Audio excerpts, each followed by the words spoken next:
नमस्कार, स्वागत है आपका न्यूज लॉन्चर पर। मैं हूं नीलू व्यास। इस समय संसद में विपक्ष इतना हावी है कि रोज वहां पर कुछ ना कुछ देखने को मिलता है। आज अध्यक्ष ओम बिरला की एक तरीके से जो हिंदी में एक शब्द है धुलाई, उनकी आज धुलाई की गई। और धुलाई यानी कि मारपीट नहीं, धुलाई इन द सेंस कि उनको कहा गया, सुनाया गया कि देखिए आप पक्षपात कर रहे हैं। और इंसिडेंट क्या था? आज निशिकांत दुबे जो कि बीजेपी के लोकसभा सांसद हैं, और उन्होंने आज सदन के अंदर ये कहा कि प्रियंका गांधी अनंत अंबानी की शादी अटेंड करने के लिए गई थी, जबकि ऐसा नहीं था। वो विदेश दौरे पर थी। लेकिन उनके बारे में सदन के अंदर जिस तरीके से निशिकांत दुबे ने झूठ बोला, गलत नैरेटिव का प्रचार करने की कोशिश की, तो आप ये देखिए कि पहले विपक्ष चुप रह जाता था क्योंकि उसके पास संख्या बल नहीं था। अब एक ऐसा विपक्ष है जो आवाज भी उठा रहा है और एकजुट भी है। आज जब ये बात केसी वेणुगोपाल ने उठाई कि आप, और उन्होंने ओम बिरला से ये कहने की कोशिश किया कि देखिए जब निशिकांत दुबे बोल रहे थे तो आपने उनको मना नहीं किया, उनको आपने बोलने दिया, तो ऐसा कैसे हो सकता है? और वो बोल ही रहे थे तो ओम बिरला बिल्कुल स्पीचलेस हो गए, उनके पास कोई शब्द नहीं थे, प्लीज प्लीज करके सबको बैठाने लगे। और उसके बाद सुप्रिया सूले जो एनसीपी की लोकसभा सांसद है, उन्होंने खड़े होकर ये कहा कि मैं एक लेडी हूं और एक लेडी के लिए इस तरह से बात नहीं करनी चाहिए। अनंत अंबानी की शादी में जाना कोई बहुत बड़ी बात नहीं है, गई तो ठीक, नहीं गई तो ठीक। अगर प्रधानमंत्री अनंत अंबानी की शादी अटेंड कर सकते हैं तो फिर प्रियंका गांधी क्यों नहीं कर सकती? लेकिन फेक नैरेटिव नहीं फैलाना चाहिए। और साथ में उन्होंने अमित शाह को भी आड़े हाथों लिया। उन्होंने कहा कि अमित शाह ने एक समय में बोला था कि अगर एक उंगली आप किसी को दिखाते हैं तो 3 उंगलियां आपकी तरफ दिखती हैं। तो आज वही चीज सुप्रिया सूले ने अमित शाह के ऊपर कही कि जब एक उंगली आप मुझ पर दिखा रहे हैं तो 3 उंगलियां आपके ऊपर हैं। तो एक हावी विपक्ष ने आज किस तरह से प्रियंका गांधी को बचाया, जबकि प्रियंका गांधी अभी लोकसभा सांसद नहीं है, अभी वो चुनाव लड़ेंगी वायनाड से। लेकिन जिस तरीके से विपक्ष हावी हो रहा है, तो क्या ओम बिरला का संसद में अब फंक्शन करना मुश्किल हो जाएगा? ये वही ओम बिरला थे जिन्होंने बहुत सारे एमपीज को निष्कासित कर दिया था पिछले साल, अगर आपने देखा हो, और ब्रूट मेजॉरिटी की वजह से। लेकिन इस बार संख्या बल बदल गया, समय बदल गया और विपक्ष का चेहरा बदल गया, और इस वजह से अब शायद ओम बिरला के पास कुछ भी नहीं है बोलने के लिए। मैं चाहती हूं कि उस क्लिप को आप देखें और उसके बाद अपने खास मेहमान से आपका परिचय भी करवाऊंगी। आइए वो क्लिप देखते हैं। Every time, Mike sir, yes. Sir, every time Honorable Chair allowed Nishikant Dubey to speak. Whenever he spoke in the House, he spoke only lies only. Last day he spoke about Priyanka Gandhi ji, not was a member of this House. Sir, 1 minute sir. Priyanka Gandhi ji, not a member of this House.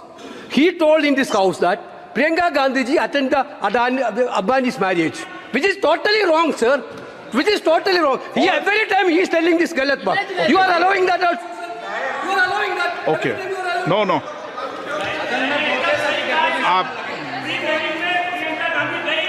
Okay. Please.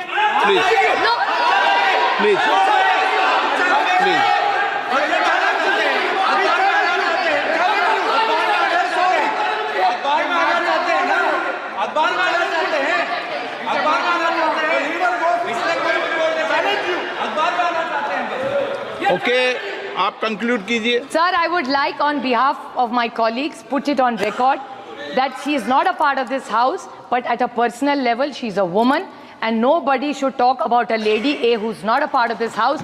B, she has not attended, and there is nothing wrong in attending even if somebody did. कोई चोरी नहीं है उसमें. जिस शादी में प्रधानमंत्री जा सकते हैं उसमें क्या दिक्कत है किसी और को जाने के लिए? So it's not fair to say bring somebody's wedding in it. Sir, it's not fair. Sir, it's not fair. She is not a member.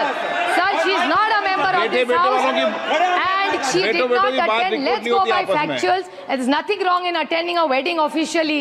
What is wrong in attending? But let's not do a fake narrative. Okay. The problem with the BJP is they do fake narrative and malign people. They have maligned my family as the way they have maligned hundreds of other families. Have they ever thought what our families go through?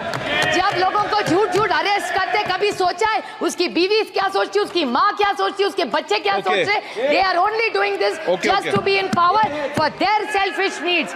So they should be fair. आप उस debate में मत जाइए। I remember Amit Shah ji's statement. Finance I'm bill pay saying जाइए। this last Amit Shah ji's statement. I'd finance like bill to पे quote the Honorable Amit No, Shah no, ji. no. He said, No. जब आप एक उंगली सामने दिखाते हो तो 3 उंगलियां खुद पे। No, so no. BJP with full humility, I quote Amit Shah ji only, No. कि जब एक उंगली हमारी तरफ दिखाते हैं तो 3 आपकी तरफ है। तो ये आपने देखा कि सुप्रिया सूले ने और केसी वेणुगोपाल ने क्या बोला। इसके बाद कांग्रेस के सभी लोगों ने काफी इसमें ट्वीट किया है, इसको लेकर एक इशू बनाया गया।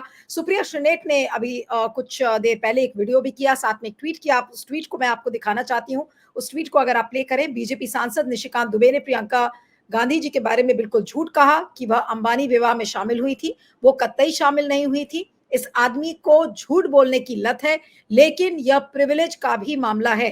कान पकड़ के माफी मांगो, वैसे कार्रवाई तो होएगी ही आपके खिलाफ। ये सुप्रिया श्रीनेट का ट्वीट है। तो आइए अब चर्चा शुरू करते हैं। आज हमारे साथ खास मेहमान कांग्रेस की नेता अनुमा, विंग कमांडर अनुमा आचार्य इस समय जुड़ रही हैं। आपने देखा उनको अक्सर टीवी चैनल्स पर बड़े बड़े शोज में आती हैं। अनुमा जी, आपका बहुत बहुत स्वागत है। Thank you so much for joining on News launcher. और आज जिस तरीके से विपक्ष हावी हुआ निशिकांत दुबे के उस स्टेटमेंट पर, जहां पर उन्होंने कहा कि देखिए प्रियंका गांधी तो अनंत अंबानी की शादी में गई थी, क्यों उन्होंने इस तरीके का स्टेटमेंट दिया और क्या इसको लेकर अब विपक्ष कैसे आगे बढ़ेगा? नीलू जी, एक चीज तो हमने देखी है कि नरेंद्र मोदी जी के इस शासनकाल में जो जितना भी भद्दी भाषा में बात करता है, जो जितना भी सनसनीखेज मीडिया का अटेंशन लेता है, उसको इस मोदी सरकार में ज्यादा तवज्जो मिलती है। तो निशिकांत दुबे का हमने देखा है, वो पहले भी कांग्रेस की, झारखंड की हमारी एक नेता थी, उनके ऊपर उन्होंने बहुत अभद्र टिप्पणी की थी। उसके बाद महुआ मोइत्रा से उनका लगातार विवाद होता रहा। कभी वो कहते थे कि वो पैसे लेकर से सवाल पूछती हैं। तो कई बातों में हम देखते हैं कि निशिकांत दुबे बार बार मीडिया अटेंशन पाने की कोशिश करते हैं और उसके कारण वो अजीबोगरीब बातें कह जाते हैं। आज जैसे विशेषाधिकार की बात की, जो आपने भी कहा, तो जब प्रियंका गांधी लोकसभा की सदस्य भी नहीं है और वो वहां उपस्थित नहीं है, तो ऐसे में निशिकांत दुबे का उनके बारे में उटपटांग कहना बड़ा अजीब तो लगता है। लेकिन ये भी ध्यान रखना चाहिए कि निशिकांत दुबे का इतिहास क्या है। राजनीति में आने के पहले वो, अच्छा शब्द कहूं तो, लाइजनर के रूप में जाने जाते थे। तो उनकी जो खुद के समय की आदतें हैं या बीजेपी से उनको जो मनुवाद का बढ़ावा मिलता रहा है, इसके कारण आज उन्होंने जो टिप्पणी की। लेकिन दुर्भाग्य की बात यह है कि स्पीकर का पद निष्पक्ष होना चाहिए। ओम बिरला तो खैर कभी से नहीं रहे, लेकिन कहीं ना कहीं वो अपना सम्मान बचा सकते हैं, क्योंकि आज हमने सब देखा, वो केवल घिघिया रहे थे, no no no, yes yes yes, वो आगे बोल नहीं पा रहे थे। और फिर हमारे जो संगठन महासचिव हैं केसी वेणुगोपाल जी, उन्होंने उनसे कहा कि आप उनको कभी रोक ही नहीं पाते। जब जब निशिकांत दुबे बोलते आप रोक नहीं पाते। तो ओम बिरला जी के खुद के हालात खराब हो रहे थे आज, जिस तरह से विपक्ष उनसे जवाबदेही मांग रहा था। और फिर हमने सुप्रिया सुले को देखा, जिन्होंने ये भी कहा कि एक तो महिला है, उनके बारे में आप कुछ उटपटांग इस तरह से बोल नहीं सकते। और फिर उन्होंने कहा कि उस शादी में जाने में, पर आपकी आदत है, आप सबकी इमेज जो है मलाइन करते हैं। तो ये कोई नई बात नहीं है। आप देखिए, नरेंद्र मोदी जी के जो लोग चहेते कहे जाते हैं, वे सभी भाषा की अशिष्टता के कारण, और नरेंद्र मोदी जी को उसमें ह्यूमर दिखता है, उनको उसमें कटाक्ष दिखता है। मैं अनुराग ठाकुर की बात कर रही हूँ, जिनके भाषण को उन्होंने ट्वीट किया था। तो ये सारी चीजें हैं, लेकिन साथ में विपक्ष की आवाज भी दमदार है, जैसा आपने खुद कहा। और हमें लगता है कि हम इन सारी चीजों से विपक्ष अब निपटने में आसानी से सक्षम है, और स्पीकर को भी अपनी तरफ लाने में भी सक्षम होगा। कुछ दिनों में हम ये भी देखेंगे। सुप्रिया श्रीनेट का अगर आप ट्वीट देखें तो उन्होंने कहा कि सजा तो आपके खिलाफ होगी ही, और उस तरीके का ट्वीट उन्होंने किया कि हम लोग कोई ना कोई कार्रवाई तो करेंगे।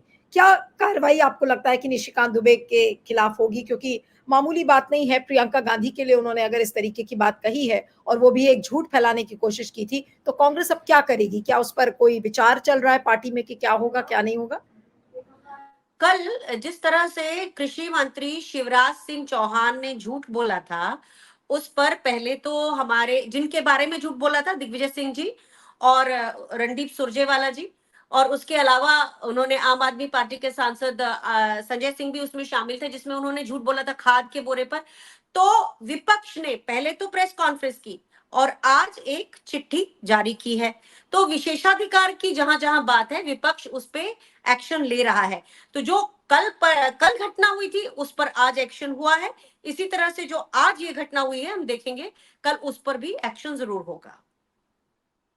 लेकिन अब जिस तरीके से पहले बीजेपी कुछ भी बोलकर निकल जाती थी, विपक्ष कुछ नहीं कर पाता था, और ऐसे नहीं, एक नहीं, बहुत सारे ऐसे इंसिडेंट्स हैं। लेकिन अब में और पहले में अब आपको फर्क क्या नजर आता है, सदन के अंदर, सदन के बाहर? और अब छोटी से छोटी गलती भी सरकार की विपक्ष माफ करने के मूड में नहीं है। और निशिकांत दुबे तो खैर सीरियल ऑफेंडर है, उन्होंने तो बहुत बार इस तरीके की गलतियां की हैं, और बहुत सारे ऐसे एग्जाम्पल्स हैं। तो क्या फर्क आपको नजर आता है पहले में और अब में? देखिए, इंडिया गठबंधन के रूप में विपक्ष तो काफी दिनों से साथ है, लगभग 10 महीनों से साथ है। लेकिन जब ये 4 जून के परिणाम आए, हमें इसकी उम्मीद तो थी कि परिणाम अच्छे आएंगे, लेकिन उत्तर प्रदेश से ऐसे परिणाम आएंगे, उत्तर प्रदेश की जनता इतनी जागरूक निकलेगी, ये एक नई बात हुई। और जब ये बात हुई तो लोग ये सोचते थे कि नरेंद्र मोदी इनविंसिबल है। तो उस इनविंसिबिलिटी जो थी, उस पर सीधे सीधे उस पर एक प्रहार हुआ और वो टूट गया। तो अब लोगों को दिखने लगा है कि नरेंद्र मोदी जी हो, भारतीय जनता पार्टी हो, इन सब का अगर ये अति करेंगे तो इनका खात्मा मुमकिन है, लेकिन वो इकट्ठा होके हो सकता है। तो वो जो इकट्ठा होना है, उसका एक आपने अलग अलग जगहों पर देखा होगा। कभी अखिलेश जी राहुल जी के बारे में बात करते नजर आते हैं कि ये दोस्ती लंबी चलेगी। कभी राहुल गांधी जो है वो दूसरे ऐसे लोगों के साथ, जिनके साथ भारतीय जनता पार्टी के लोग उटपटांग बातें करते हैं, उनका पक्ष लेते नजर आते हैं। तो ये एकता जो है, जब तक ये एकता बनी रहेगी, तब तक भारतीय जनता पार्टी को लोकतंत्र का डर बना रहेगा, संविधान से छेड़छाड़ ना हो इसका डर बना रहेगा। और मैं उम्मीद करती हूँ कि ये जो दोनों विधानसभाओं के चुनाव होंगे अभी, महाराष्ट्र हरियाणा के, उसके बाद हम ये पाएंगे कि विपक्ष और भी मजबूती से लोगों के सरोकारों पर बात कर पाएगा और उनको मजबूर कर पाएगा कि वो उस पर ध्यान जरूर दें और उस पर पॉलिसीज बनाएं। जी, क्या ऐसी आपको सिचुएशन नजर आ रही है कि जहां पर ओम बिरला का सदन के अंदर कुर्सी पर बैठकर इस तरीके से लोगों का बचाव करना मुश्किल हो जाएगा, अगर इस तरीके की स्थिति होती है? और रिपीटेडली अगर इस तरीके के इश्यूज आते हैं जहां पर बीजेपी फेक नैरेटिव, कोई ना कोई झूठ इस तरीके की फैलाने की कोशिश करती है, तो लोग जैसे सोशल मीडिया पर बात करते हैं कि भाई देखिए, प्रधानमंत्री नरेंद्र मोदी को तो देश छोड़कर भागना पड़ेगा, इस तरीके की बातें सोशल मीडिया पर होती है। तो क्या स्पीकर के संदर्भ में मैं बोल रही हूं कि क्या एक ऐसी स्थिति अब पार्लियामेंट में आएगी जहां पर स्पीकर विपक्ष को फेस नहीं कर पाएगा? अब देखिए, जैसे प्रधानमंत्री भी कहां आ रहे हैं, ऑल पार्टी मीटिंग आज हुई, उन्होंने इतना इंपॉर्टेंट इश्यू था बांग्लादेश को लेकर, लेकिन विदेश मंत्री ने उस सब ऑल पार्टी मीटिंग को एड्रेस किया जहां पर प्रधानमंत्री को करना चाहिए था। तो ऐसा लगता है कि प्रधानमंत्री विपक्ष को फेस ही नहीं कर पा रहा है। तो क्या ओम बिरला के लिए भी कुछ ऐसी स्थिति हो रही है? आप अगर उनका चेहरा देखें तो हर बार लगता है कि वो भाग जाना चाहते हैं वहां से। मुझे तो आज ऐसा ही लगा, जिस समय सुप्रिया सुले जी ने बोलना शुरू किया, जब तक केसी वेणुगोपाल जी बोल रहे थे तो वो हाँ हाँ हूँ कर रहे थे, फिर सुप्रिया सुले मैदान में आई तो उन्होंने बोलना शुरू किया, तो ऐसा लग रहा था कि ओम बिरला अपनी कुर्सी छोड़कर भागना चाहते हैं। तो अगर बार बार ऐसा होगा, देखिए अल्टीमेटली वो भी एक भारत के नागरिक ही हैं, एक इंसान है, कहीं ना कहीं उनका भी आत्मसम्मान कहीं जागता होगा। कई बार हम देखते हैं कि ओम बिरला चुप रह जाते हैं आजकल। तो मुझे लगता है कि अगर विपक्ष इसी मुखरता से संसद में आता रहे और जवाबदेही की राजनीति दोबारा चालू हो जाए, तो फिर स्पीकर के पास कोई दूसरा रास्ता नहीं बचेगा और उन्हें सबके साथ निष्पक्षता दिखाना भी पड़ेगी, क्योंकि अब जो हमारे पड़ोसियों के साथ जो खेल हुए हैं उसका असर भारत पे दिख रहा है। आप देखिए, कल से जो सोशल मीडिया की पोस्ट चल रही हैं, उसके बाद आज हमारी एक कुश्ती की खिलाड़ी विनेश फोगट ने जिस तरह से जीता और उसके बाद की पोस्ट आप देखिए, तो ऐसा लगता है कि जैसे पूरा का पूरा देश और समाज के तबके आक्रामक हो उठे हैं कि बार बार अन्याय होगा, तो फिर ओम बिरला किस खेत की मूली है? मतलब मैं कहने का अर्थ समझिएगा कि जब जनता की शक्ति सामने आती है, उस समय कोई भी तानाशाही करे, निरंकुशता करे, एक तरफ पक्षपात करे, फिर उसकी कहाँ चल पाती है। लेकिन ओम बिरला इस तरीके से अपमान का घूंट कब तक पीते रहेंगे? अगर वो दबाव में हैं, जैसा लोग कहते हैं कि दबाव में वो चुप रह जाते हैं, मंत्रियों को, बीजेपी के मंत्रियों को, केंद्रीय मंत्रियों को बोलने देंगे, बीजेपी के सांसदों को बोलने देंगे, लेकिन जब विपक्ष बोलता है तो विपक्ष को वो रोकेंगे, टोकेंगे, हर तरीके से हर्डल पैदा होगा, उनकी तरफ से स्क्रीन हटा दी जाएगी, उनको दिखाया नहीं जाएगा। आखिर वो कब तक इस तरीके का अपमान का घूंट पीते रहेंगे? आखिर उनको भी तो कैमरा दिखाता है ना कुर्सी पे। अब आज भी जब वो दिखाए जा रहे थे तो बैठ जाइए इस तरीके से वो कर रहे थे, लेकिन उनके पास कोई जवाब नहीं था, ना केसी वेणुगोपाल की बातों का जवाब था और ना सुप्रिया सूले की बात का जवाब था। मुझे तो अभी स्पीकर को, मुझे एक तो ऐसा लगता है कि कैमरे को उनको दिखाने का बड़ा शौक है। तो होता यह है कि जब वो दूसरों को, विपक्ष के लोगों को अवॉइड करके उनको दिखाते हैं, तो उनके चेहरे की सकपकाहट, झल्लाहट, एक अंडर कॉन्फिडेंस, वो सारा भी कैमरा कैप्चर करता है। तो ओम बिरला जी को ये समझना पड़ेगा कि उनके ही ऊपर अगर कैमरा फोकस रहेगा, तो उनकी जो निरीहता है, जो कि ये बताने की कि भाई मैं एक्चुअली ऐसा नहीं हूं, वो भी लोगों के सामने आती है। तो मैं ऐसा मानती हूँ, विपक्ष तो जवाबदेही की राजनीति करता ही रहेगा, लेकिन अब जिस तरह से ईडी, सीबीआई वगैरह के थोड़ा और मुखर होने का वक्त आ रहा है, मैंने तो ये भी सुना है कि अब उनका निशाना टीएमसी, और राहुल गांधी जी ने तो कह ही दिया है, पर उनका निशाना टीएमसी के कुछ सांसद भी हैं जिन्होंने आड़े हाथों लिया था। तो ओम बिरला जी इस सब को झेलते रहेंगे, और उम्मीद है जब वो निष्पक्ष हो जाएंगे तो शायद एक उनका कभी हम एक अच्छा रूप शायद देख पाए। उसकी संभावना अभी दिखती नहीं है, फिलहाल तो उन्हीं सकपकाहटों से उनको काम चलाना पड़ रहा है। लेकिन निशिकांत दुबे के खिलाफ क्या कार्रवाई होगी? क्या इसको लेकर कोई पार्टी में क्या उनके खिलाफ भी प्रिविलेज मोशन होगा या प्रिविलेज नोटिस उनको दिया जाएगा? क्या कुछ होगा? अभी कुछ बातचीत आपकी पार्टी में हुई? देखिए, मैं अभी तो एग्जैक्टली नहीं कह सकती हूँ कि उनके ऊपर क्या कार्यवाही होगी, लेकिन जिस तरह से कल हमने जो कार्यवाही देखी, बिल्कुल जैसे ही झूठ बोला गया, उसके बाद वो जो उसको पॉइंट आउट किया गया, विशेषाधिकार की बात की गई, गलत बयानी को पॉइंट आउट किया गया, और उसके बाद आप देखिए रणदीप सुरजेवाला जी के टाइमलाइन पर वो चिट्ठी है जो लिखी गई है। तो मुझे ऐसा लगता है कि इसी तरह से इसका भी संज्ञान लेते हुए, क्योंकि ये छोटा मुद्दा नहीं है, ये कांग्रेस की जनरल सेक्रेटरी श्रीमती प्रियंका गांधी के ऊपर एक ऐसा आरोप है जो बिल्कुल ही कहीं से भी सही भी नहीं है, और वो सदन की सदस्य भी नहीं है। तो ये किसी भारतीय जनता पार्टी के सांसद की कुंठा या महिला विरोधी उसका चरित्र, ये सारी चीजें तो साबित करता ही है। लेकिन पार्टी इस पर कोई भी निर्णय लेने के पहले विचार करके और फिर निर्णय करो, इसे ऐसे इग्नोर नहीं किया जाएगा, बिल्कुल निश्चिंत रहिएगा, क्योंकि मैं पूरी तरह निश्चिंत हूँ। जी, चलिए, thank you so much Anuma ji for joining on News Launcher. Thank you so much.